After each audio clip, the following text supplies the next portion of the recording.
Hello प्यारे बच्चों, आज की इस वीडियो में लेकर आए हूँ वही जो पिछले वीडियो में बताया था विलोपन विधि से। आज इस क्वेश्चन को आपको क्या प्रतिस्थापन विधि से एक्स वाई का मान निकालना है। इसी क्वेश्चन को मैंने पिछली वीडियो में बताया था कि कैसे इसका विलोपन विधि से एक्स वाई का मान निकाला जाता है। तो आइए इस वीडियो में मैं बताऊँगा कि इस क्वेश्चन का प्रतिस्थापन विधि से कैसे एक्स वाई का मान निकालते हैं। तो आइए वीडियो शुरू करते हैं। अगर मेरे चैनल पर नए हैं तो सब्सक्राइब कर दीजिएगा और बेल आइकन को प्रेस कर दीजिएगा। तो आइए वीडियो शुरू करते हैं। दिया गया है क्या 3x + 4y = 10 और एक दिया गया समीकरण 2x - 2y = 2।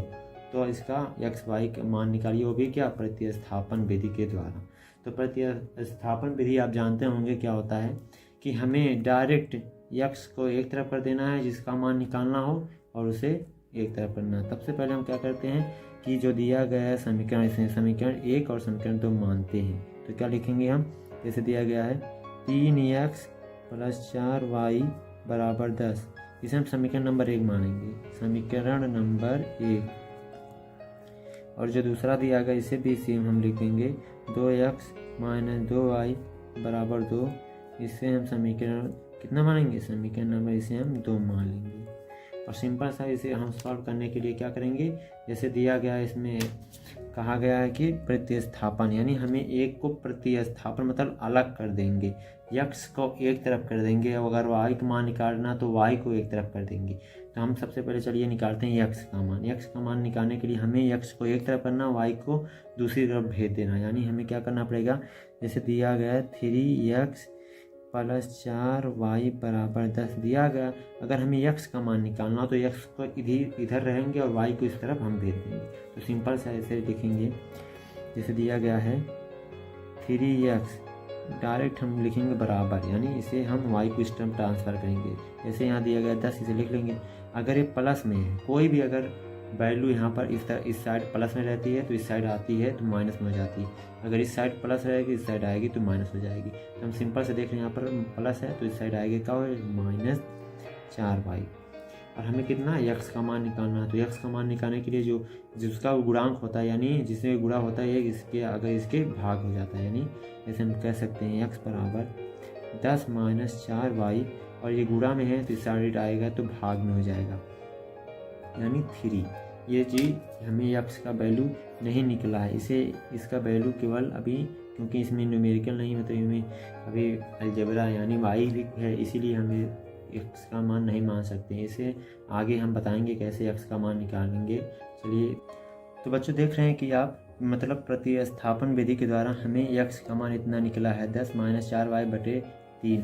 तो बच्चों आइए हम इस क्वेश्चन को अब समीकरण जो x का वैल्यू है हम समीकरण नंबर 1 या 2 में रखते हैं, जिससे हम x या y का मान निकले। तो आइए हम समीकरण नंबर 2 में ये x का वैल्यू रखते हैं। समीकरण नंबर 2 आपको क्या है, यहाँ पर समीकरण नंबर 2 आपको दिया गया है 2x - 2y = 2। इसी समीकरण में हम क्या x का जो वैल्यू निकला है उसे हम रखते हैं। जैसे समीकरण, सबसे पहले हम समीकरण लिखेंगे। क्या समीकरण हमारा क्या है, 2x - 2y = 2, यानी 2। इसी समीकरण में हम क्या x बराबर कितना रखेंगे, जो x का हमारा मान निकला है वही रखेंगे। तो 2 गुणे हमें x का मान कितना निकला है 10 - 4y/3। यहाँ पर बीच में -2y है, इसे 2y इसे लिख देंगे, वो बराबर 2, जो कि हमें y का मान निकालना है। तो सिंपल सा हम इसे अब ऐसे सॉल्व करेंगे, जैसे इसमें गुणा करना है, गुणा करके हम इसका मान निकालेंगे। यहाँ पर 10 है, उसमें हम गुणा करेंगे। जैसे यहाँ हो जाएगा 10 का गुणा अगर 2 में करेंगे तो 20 माइनस बीच में, तो माइनस बीच में हो जाएगा। अगर 2 का गुणा इसमें करेंगे तो हो जाएगा -4y/3। यहाँ बीच में माइनस है तो माइनस इसे रहने देंगे, यहाँ पर 2y हो जाएगा। यहाँ पर बचा कितना, बराबर 2। सिंपल सा इसे सॉल्व करेंगे। उसके बाद आप देख रहे हैं यहाँ पर माइनस से 1/, लिख के गुणा कर देंगे, हो जाएगा। यहाँ पर देख लीजिए, हो जाएगा यहाँ पर 20 माइनस, अगर हम यहाँ पर करेंगे तो हो जाएगा, करेंगे जैसे यहाँ पर किए हैं 2 का गुणा 10 में करें तो 20 हो जाएगा, 2 का गुणा 4 में करेंगे यहाँ पर 8 हो जाएगा। यहाँ सॉरी गलती हो गई थी, 8y हो जाएगा, -2y = 2। इसे हम सिंपल करेंगे 8y, अगर इसका गुणा इसमें करेंगे तो -3 दूनी 6y/3 = 2 हो जाएगा। इसे हम सॉल्व करने के लिए यहाँ इसको इसमें गुणा कर देंगे तो बराबर हो जाएगा।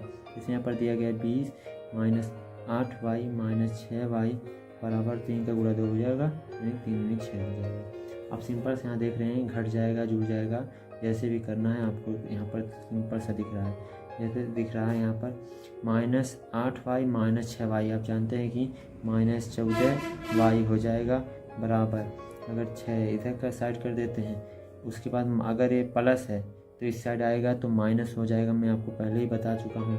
और आइए हम देखते हैं माइनस 14y बराबर, अगर माइनस 20 में से और 6 घटाएंगे तो आपका कितना आएगा, माइनस 14 आएगा। तो सिंपल से हमें y का मान निकालना है, तो y का मान निकालने के लिए y बराबर हम करेंगे माइनस 14 बटे, यहाँ पर माइनस 14 भाग गुणा में, तो इस साइड भाग में हो जाएगा। इसे माइनस से माइनस हम काट सकते हैं और 14 कम 14 करेंगे तो y बराबर कितना मान आ जाएगा, y बराबर हमारा मान 1 आ जाएगा, जो कि इस क्वेश्चन का y का मान आंसर है। आपके y का जो मान निकला है, y का मान समीकरण 1 में रखने पर, ये y का मान जो निकला है हम समीकरण 1 में रखते हैं। तो हम बता रहे हैं कि समीकरण हम 1 क्या माने थे, यहाँ पर आप देख सकते हैं बहुत ही आसानी से माना था। यहाँ पर समीकरण 1 था 3x plus 4y equal to 10। तो इसी समीकरण में हम क्या y का मान रखेंगे तो हमारा x का मान भी पता चल जाएगा। तो आइए इसमें हम क्या उसका मान रखते हैं। जैसे क्या था आपका एक बार और दिखा दें जिससे आप कन्फर्म हो जाए। जैसे 3x क्या था पहला समीकरण, 3x प्लस 4y बराबर 10 था जो पहला समीकरण। इसमें हम क्या रखना, y बराबर 1 रखना है। यहाँ पर सिंपल देख रहे होंगे 3x का मान हमें निकालना है प्लस 4 गुणे y का मान हमारा कितना है 1 बराबर 10। इसे हम सॉल्व करने दें, 3x हो जाएगा, अगर इसमें 1 का गुणा करेंगे तो सेम ही हो जाएगा, 4 बराबर 10। अब यहाँ पर 3x बराबर 10, अगर कोई चीज़ प्लस है इस साइड आएगा तो माइनस हो जाएगा, 4 कम 4। सिंपल आप जानते हैं, इतना तो जानते होंगे। यहाँ पर घटा देंगे तो 6 बच जाएगा। x बराबर हम x का मान निकालना है तो 6 बटे 3, तो हम काट देंगे 3 दूनी 6, तो x बराबर हमारा मान आ जाएगा 2। जी हाँ बच्चों, आप यहाँ पर आप देख सकते हैं कि x बराबर कितना है, x बराबर 2 आ गया और y बराबर हमारा 1 आ गया। ये दोनों आपका प्रतिस्थापन द्वारा आंसर होगा या नहीं, आपको ये बता दूँ ये आपका आंसर नहीं होगा जो मैं पहले निकाला था। इसे इस विधि के द्वारा लगाते हैं, यानी अगर प्रतिस्थापन करना हो तो x को एक तरफ करते हैं, उसके बाद हम x का मान y का मान निकलेगा, उसके बाद y का मान निकलने के बाद हम समीकरण नंबर 1 या 2 में रखें तो x का मान निकलता है। तो आप देख सकते हैं इस क्वेश्चन को पूरा बहुत ही आसानी से हम सॉल्व किए हैं, जो कि समीकरण नंबर 2 में y का मान रखने पर हमारा x का मान निकल गया है। तो आप देख सकते हैं पूरा वीडियो। अगर वीडियो अच्छा लगा तो लाइक कीजिएगा और नए चैनल पे नए हैं तो सब्सक्राइब कीजिएगा। एक बार पूरा आप देख सकते हैं, ये नोट कर लीजिएगा। अगर अच्छा लगे तो लाइक कीजिएगा। मिलते हैं अगले वीडियो में। Thank you.